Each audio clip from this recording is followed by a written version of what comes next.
Everyone, my name is Terry Keefe. I'm the founder of Take Charge. Today we are going to continue our series. This is part 2 of how to select the perfect gun for you. So if you went through part 1, you answered those 3 valuable questions, and Kathy talked about, are you going to carry the gun on you? And what is important when you decide how you're going to carry it, or if you're going to carry it, is the size of the gun.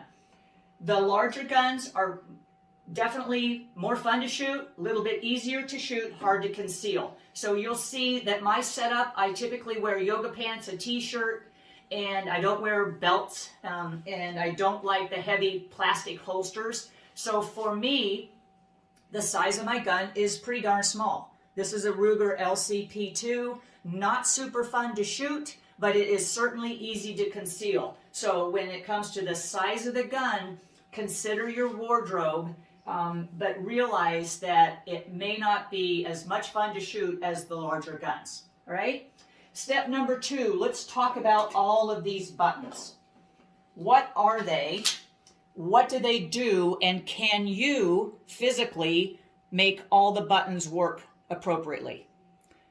The front button is the takedown lever. The next button that I have to lift up is the slide lock button. It is also the slide release button.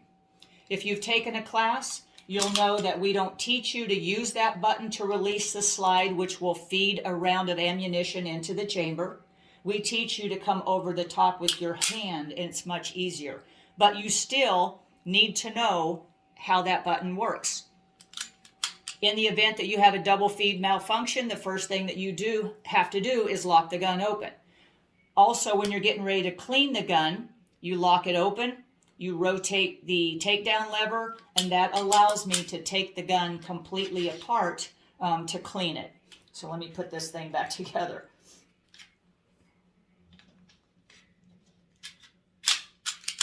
All right.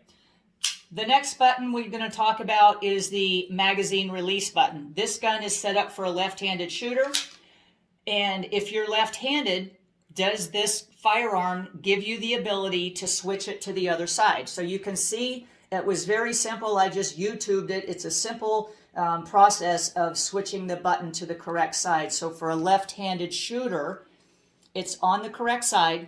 Now can my thumb reach it so that I can release the magazine? So you push the button straight in and the magazine comes out. So that's a skill you need to be able to do. Now let's talk about the safety. Not all guns have a safety lever. A majority of mine do. My personal concealed carry gun, the little LCP, does not. Only thing it has the lever safety built into the trigger. But if your gun has an external safety on it, when you load the firearm around in the chamber, safety goes on before you holster the gun. So can you make the safety go on? But more importantly, can you get the safety off? Because as you present the firearm to the target, that's when you take the safety off of the gun. Safety on, safety off. Things to consider about the safety that's easy to get on is you could actually bump it when you're shooting with your thumb. And you'd have to remember, oops, got to get the safety back off. If this were your gun that you brought to a class, I would teach you to shoot with your thumb on top of the safety. But that's something to take into consideration. This is the new Ruger Security 9, and you can see that the safety is off right now because I can see red, meaning the gun is hot. But to get the safety on,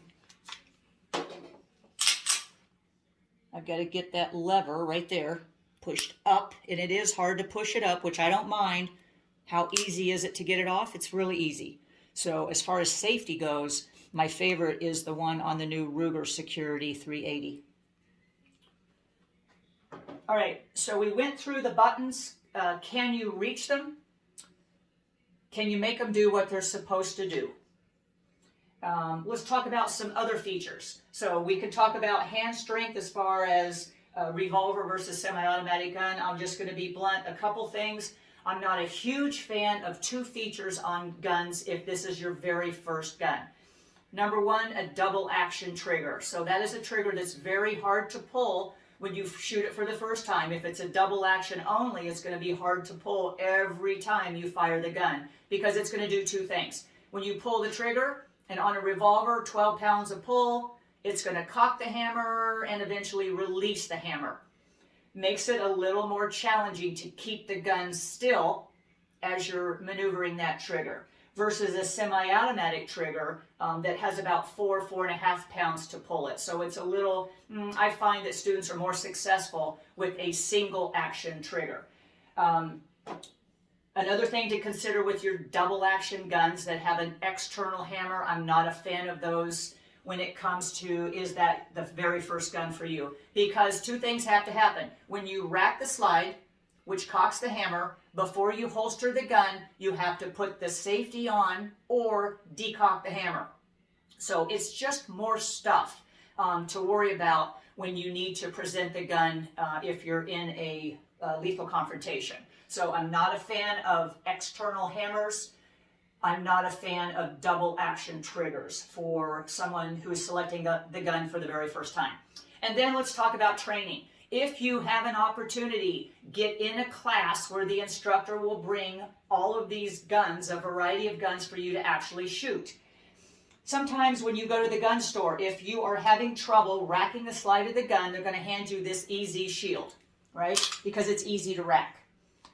The problem that we're noticing at classes is the backstrap safety when we go to live fire. So that becomes a very valuable key in your grip that you have to be able to grip the gun, push the backstrap safety on, and keep it on when you go to fire. But you wouldn't know that if you just racked the slide at the gun store and thought that this was the perfect gun before you actually had the opportunity to shoot it at a class.